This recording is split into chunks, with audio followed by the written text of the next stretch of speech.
Welcome to The Screen Queen, the show where I'll be talking about your favorite show or your favorite movie. You'll just have to find out what you're about to know.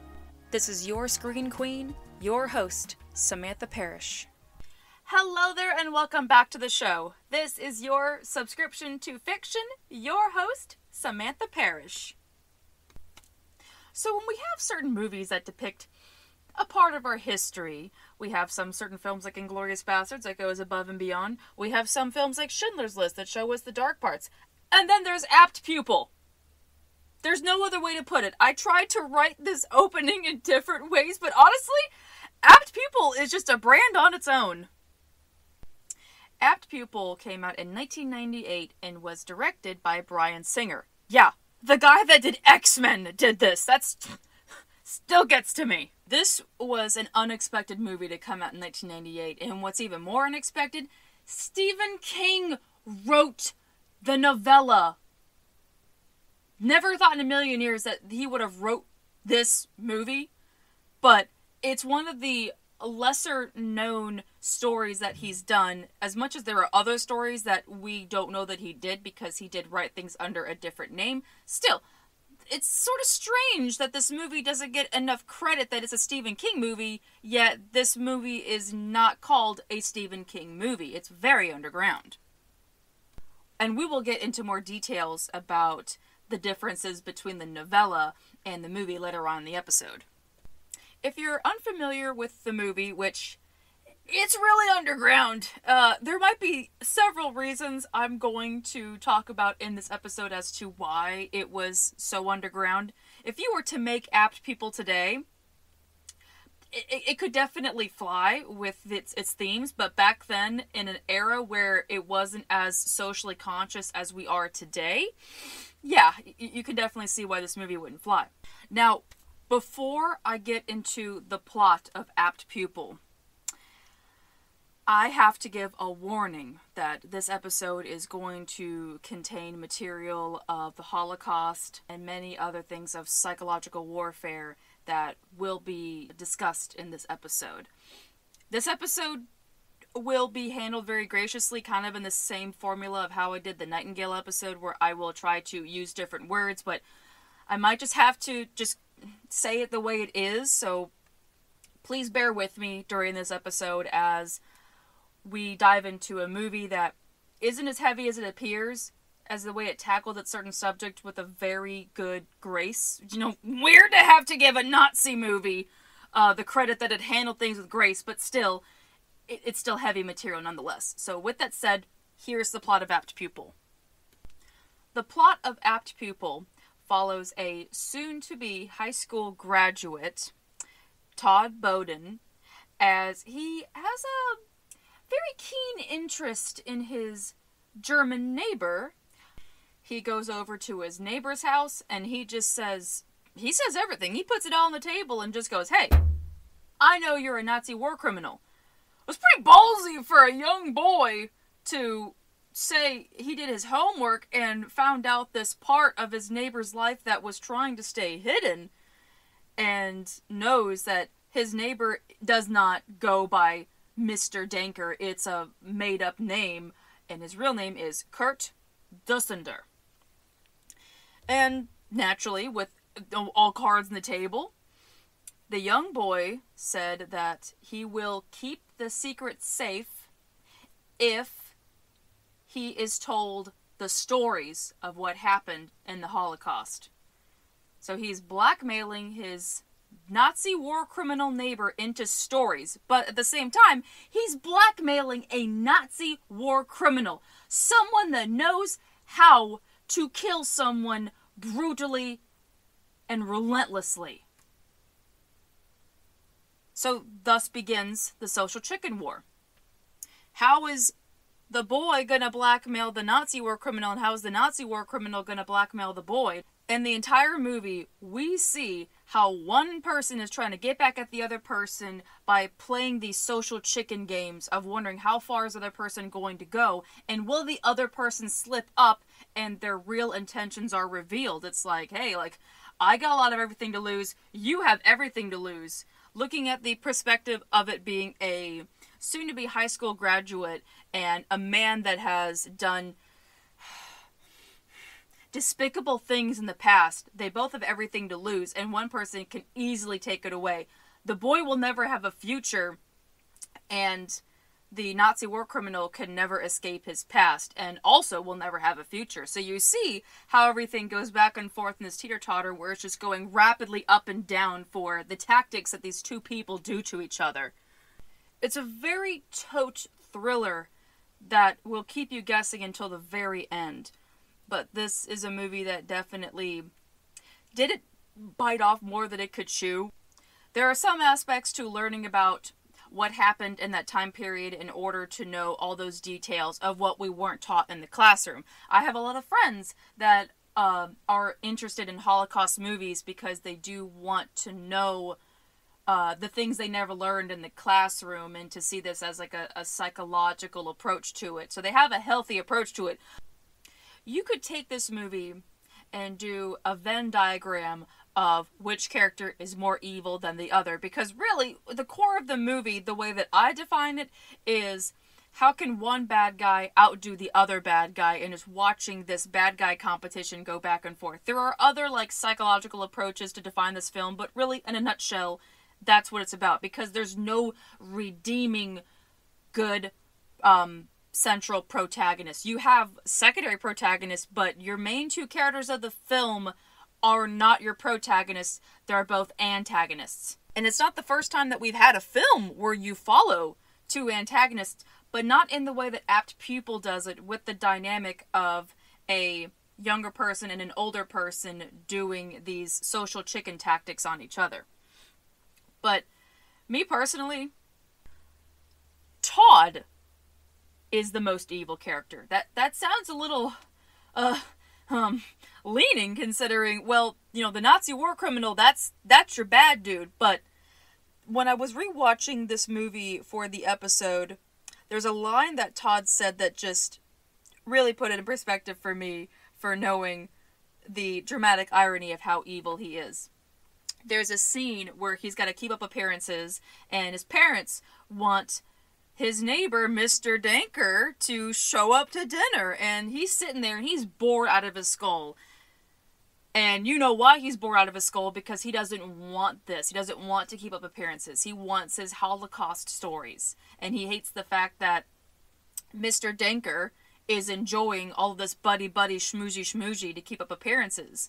And when Mr. Danker was going into certain stories, and Todd says a line that it wouldn't come across as evil, but knowing his character, that's why this line is evil. He just said, oh, well, I've already heard these stories before, they're boring.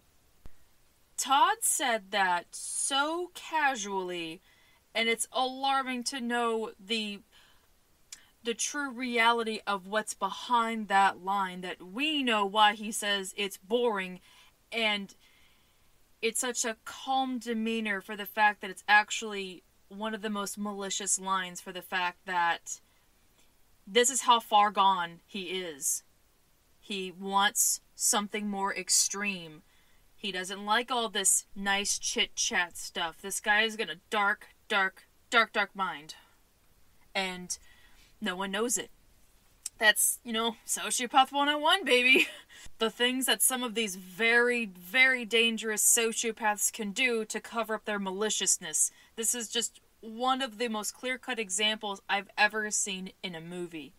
But at the same time, I do like the fact that they do make Todd talk like a teenage boy. He still says teenage things.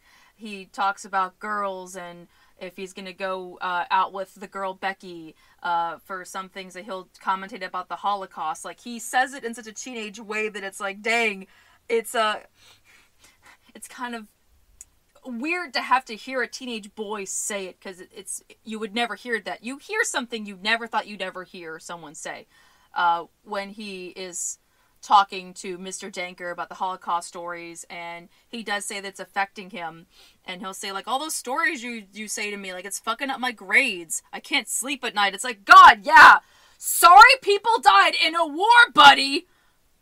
This film, it's weird to say, but it works because of Todd, where you have a character that is doing these evil things and he's a teenager and exploring more of that whole realm of children that have an interest in very macabre things, that it does happen. It's not talked about as much because people don't want to talk about it. And Apt Pupil was one of those very first few films that we had in the decade that took the helm to do it, where it's talked about today even more, but Apt Pupil was one of the very unspoken movies that really glossed upon the topic. Even though it's just a short scene, because it's just one line that has a bigger impact to take that line into all the different perspectives of the movie for how everything plays out in this whole blackmailing game going on. He has no remorse. He has no penitence. He wants this life. This film truly is underrated with how it is able to make these bad guys to be understandable while you're also repulsed by them, but you have these clear-cut examples that you have known someone like Todd in your life. I've definitely met a Todd in my life. I have regretted meeting the people that are like Todd in my life because of the way these people just like to watch the world burn. So I want to do a quick little compare and contrast to the novella Apt Pupil and then the movie Apt Pupil. Changes from the book to the movie can be a little bit concerning, knowing, are we going to get the exact thing that was originally written? But if everyone is familiar with Stephen King's work, even Stephen King himself is like, hey, don't do what I did.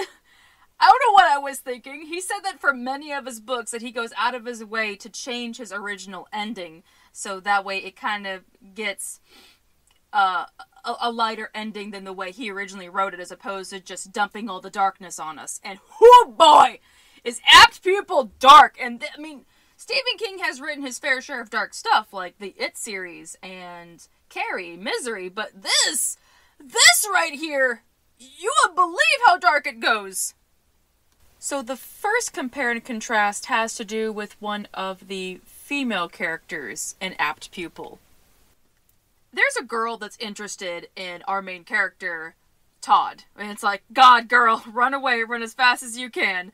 But the book version of Todd is worse, where he does terrible things to this girl in like a narcissistic, sadomasochistic way for how he has sexually assaulted her. He has vivid dreams of being able to do things to her, like what happened to the Jewish people in the Holocaust. It's like, oh my god, it's heavy.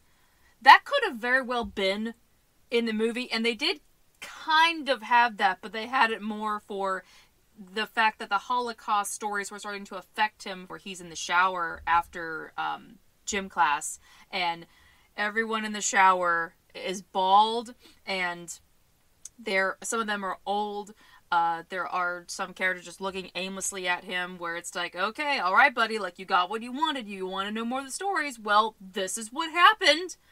Still, having the scene where he does terrible things to this girl in the book, but then seeing that the terrible things are affecting his psychosis in the movie, it does kind of still tie things together. But Apt Pupil definitely handled it with a bit more grace than the novella did, because, whoa, no terrible things happened to her in the movie version, which is, relief, having to take the sweat off your forehead knowing you don't have to see the terrible things that Todd did to her in the book, and that there's no other significant mention to her. She's just there.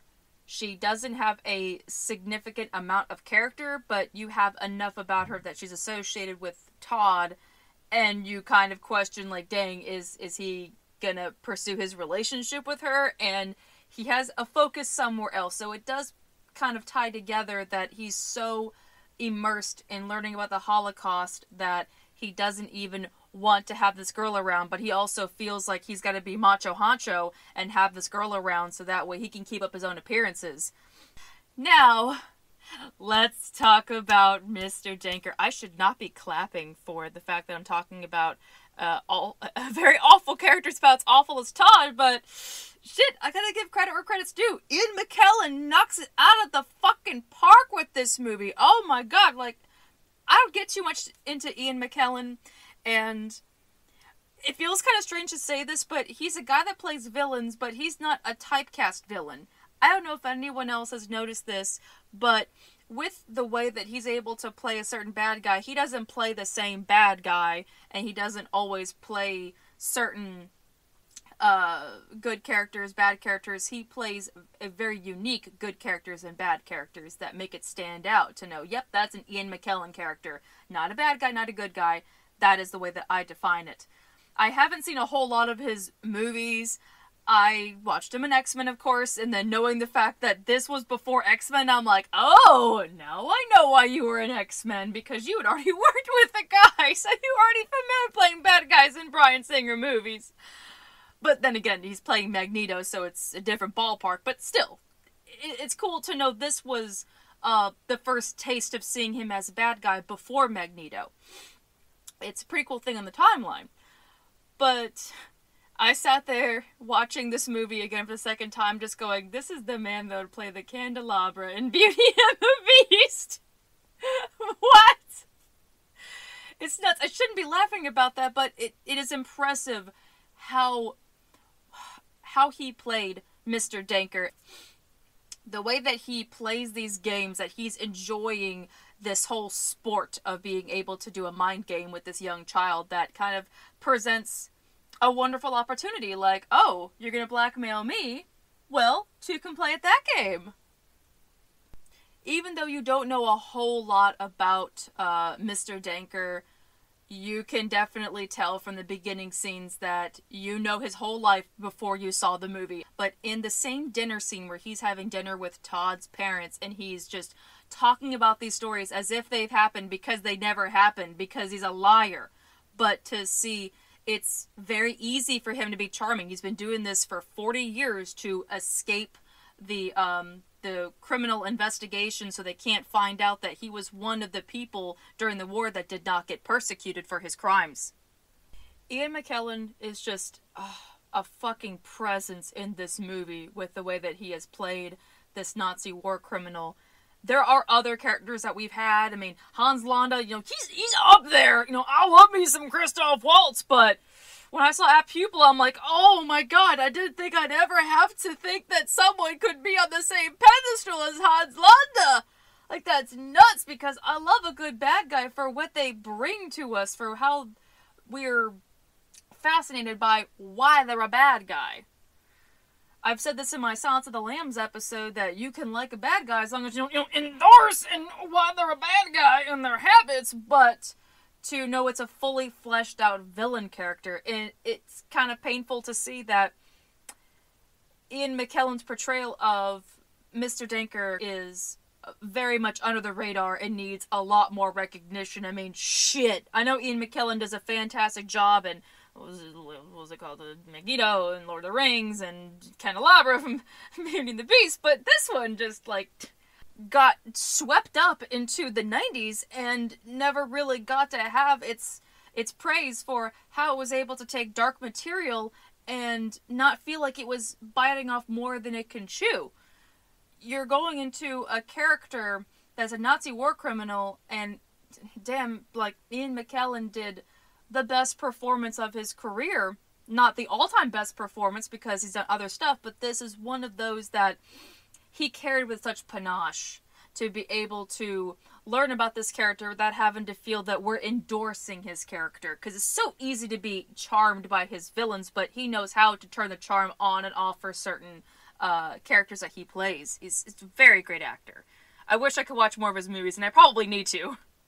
But between Ian McKellen playing Mr. Denker and Brad Renfro playing Todd, it's just, I love a dynamic where you have a younger person and an older person, but looking as a younger actor and an older actor and really taking their characters out of the equation and how their routine goes as actors. Oh, it's top notch, because looking at the timeline for Brad Renfro, he was just, coming into the game. He was doing The Client with Susan Sarandon at 11 years old in the movie The Client, and then 4 years later he does Apt Pupil with Ian McKellen, and it's just like, dang, this is one of those rare child actors that can be able to be like on the same level as an experienced, seasoned actor. Really, I mean, Apt Pupil is just one of those films to really see for that aspect, to approach the film knowing, wow, these people are on par with each other for how well they invested into playing these villainous characters. Seeing a younger villain and an older villain is a very rare thing to see in movies. When you see all these characters either say things evil or do things evil, it really does feel digestible to learn more about this movie for the themes it explores. There are a lot of themes that I didn't really see until I did my homework, because everything kind of went flying over my head, but it kind of felt like I watched it fly over my head, but I couldn't really understand it, but I knew that it was there. That's kind of the best way to put this movie for how smart it is, that it goes into themes of sadomasochism, homoeroticism, and homophobia. And all of those themes are present, but like I've been saying in this episode, is that this film knows how to handle these topics without having to feel like it's giving us too much information. An audience doesn't really get enough credit for how they can be able to be given a sufficient amount of evidence for a character and process it that themselves. They don't need any more. They don't need more evidence to know why they're bad. Like, okay, I get it. They're bad guys. Let me take this first part right here and process it. The pacing of this film really does help out to elaborate on these topics within the movie. I can see the clear-cut examples of sadomasochism, homoeroticism, and homophobia in the film, and it's like, those are heavy topics. They were like, alright, bingo, bango, bongo, let's just do these three and have it at that. We can't put too much evil in the movie. We just have a little amount to do. It's one of those rare films to see where it didn't throw everything in the kitchen sink into it, so you can be able to refer back to some of these certain points. You got just enough from it without having to feel like you were heavily affected by the movie. That's always the double-edged sword of movies that cover heavy topics, is like, is it gonna make you feel heavy afterwards?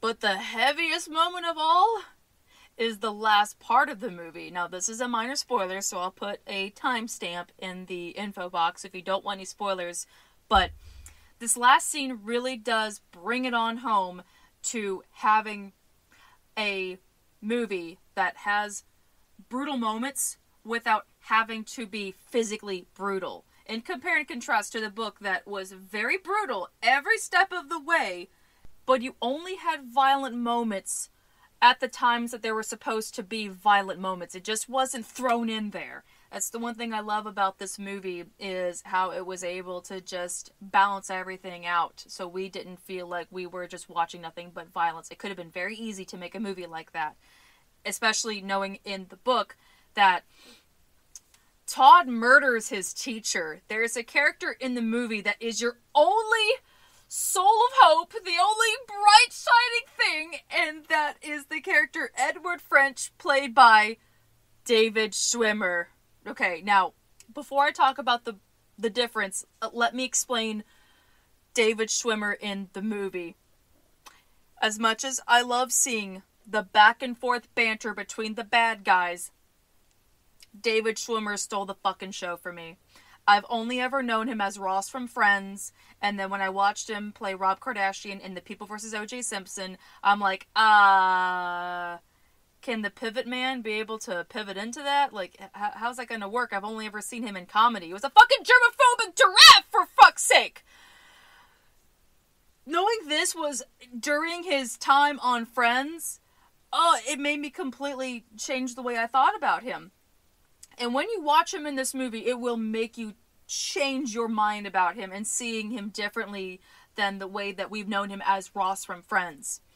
The way that he plays a character that is affected by the darkness. And he's unfortunately a victim of the circumstance, that there's nothing he can do.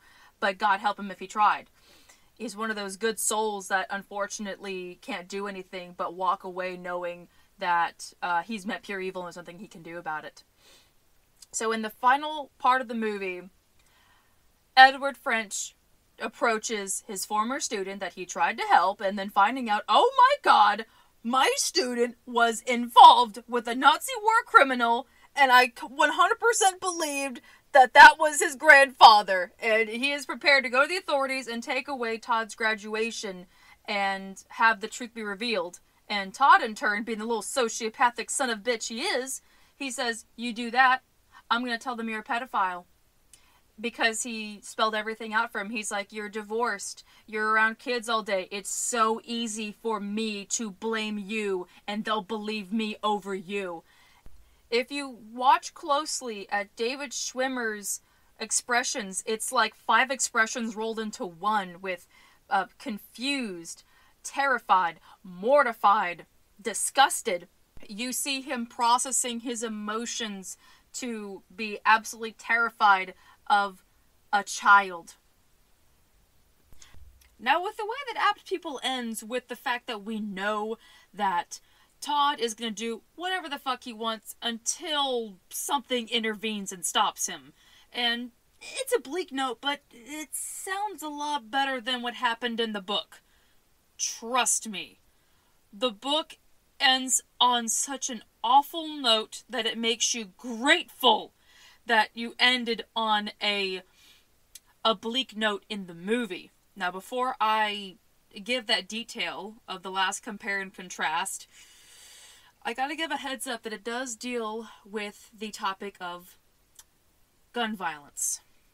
Todd Bowden goes on a shooting spree from a tree overlooking a freeway, and that results in his death 5 hours later.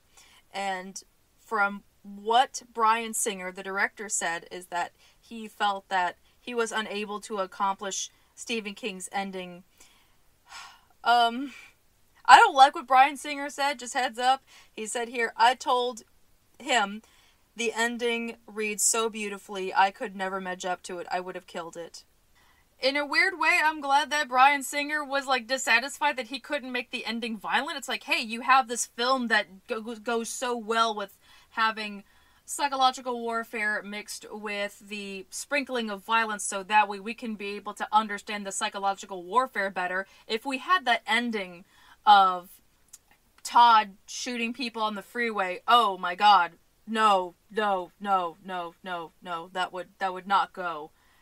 I would have hated to see something like that. With the way things are in the world today, with violence, shootings going on, it would just be a disgusting thing.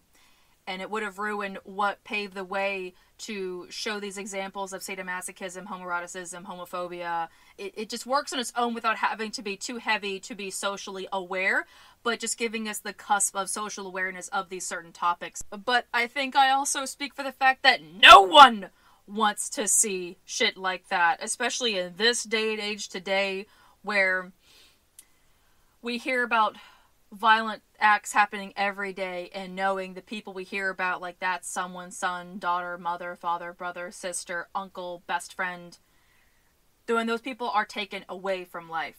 They're gone because of someone out there that wanted to do things. Because unfortunately there is a Todd Bowden out there in the world that would do something like that. We've had Todd Bowdens in the world. Todd Bowden is an example of many people that have either done very mentally damning things or physically damning things. And we have seen in the movie that Todd Bowden does do physical violence to animals and to people. But to have it end on a shooting, that just... No doubt in my mind, with the way his character goes, that could very well happen. But we don't have to see it. We don't really have to see the things that we know someone is capable of. All we can hope is maybe we can stop it. So for my closing points about the movie, I have to say that I don't regret watching this movie. This was worth the wait to see it.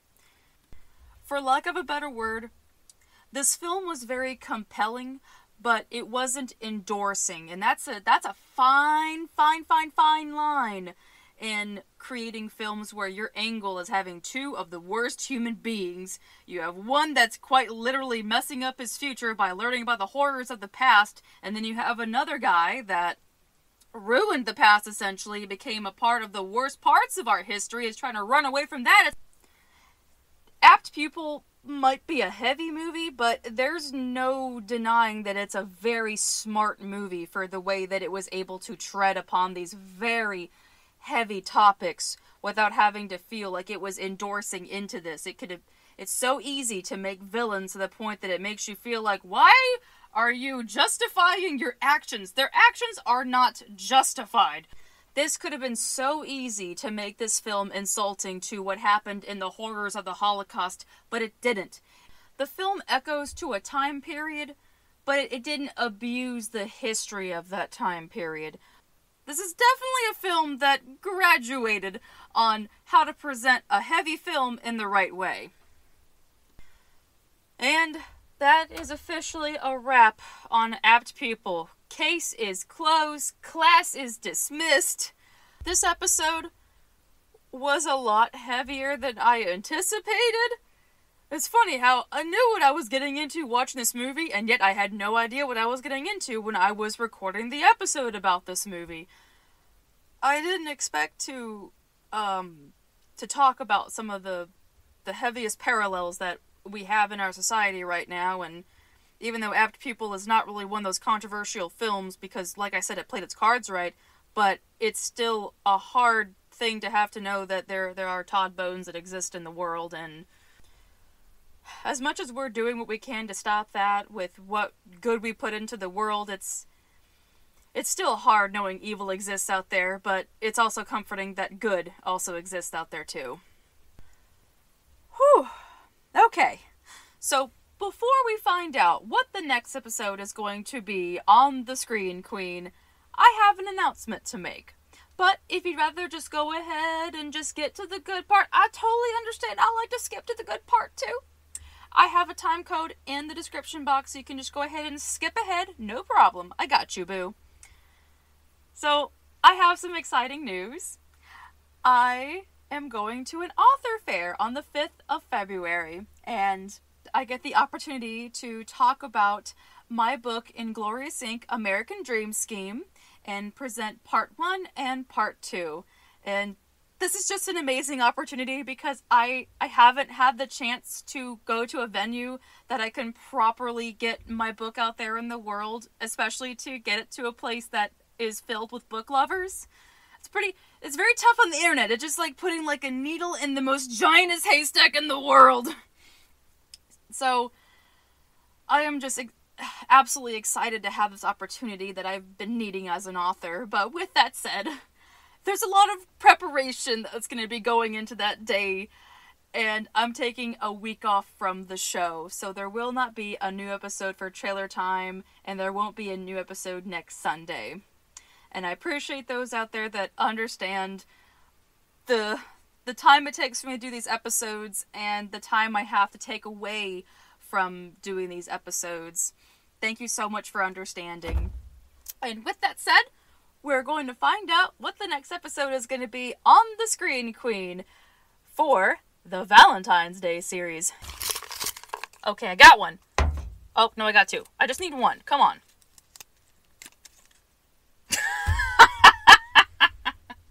Okay. I'll take it. Okay. I think I needed like a nice palate cleanser after all these heavy episodes that we've been talking about. This'll be nice. Alright. So, when I return to the show, your first episode of the Valentine's Day series is going to be Dirty Dancing. Oh, snap, man. Oh, my goodness. We're not going to put this podcast in the corner for this. I'm so sorry. I really want to make that to a good joke, but I think I'm just so tired that it's just gone. But y'all know what I'm talking about. Okay. Oh, my God. Alrighty. Well, in between episodes, if you'd like to catch up with me and just say hi or shoot a movie recommendation my way, you can hit me up on my Instagram at the Queen of the Screen. You can also find me on TikTok, where I post behind the scenes of these episodes at the Mystical Space Witch. And have a great week. Have a great day. Don't forget that you're amazing and awesome and that you are a good person. Alrighty. Take care, everyone. This is your Screen Queen, signing off. Bye-bye!